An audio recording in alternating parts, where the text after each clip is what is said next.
Hazrat Nafi narrates that some people say that Hazrat Abdullah bin Umar radiyallahu anhu embraced Islam before his father Hazrat Umar radiyallahu anhu, whereas this concept is not based on reality.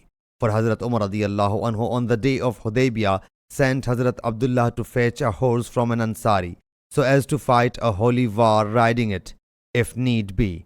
At that time, Allah's Apostle sallallahu alaihi wasallam was taking an oath of allegiance under the tree, whereas Hazrat Umar radiyallahu anhu was absolutely unaware of it. So Hazrat Abdullah radiyallahu anhu first swore an oath of allegiance to the Prophet sallallahu alaihi wasallam, and then taking the horse came to Hazrat Umar radiyallahu anhu. Hazrat Umar radiyallahu anhu was putting on armor for war.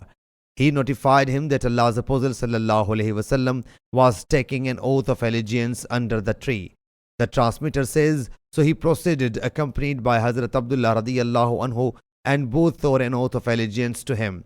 So this is the actual matter about which the people have exaggerated, that Ibn Umar embraced Islam before Hazrat Umar radiyallahu anhu. Sahih Bukhari Hadith number 4186.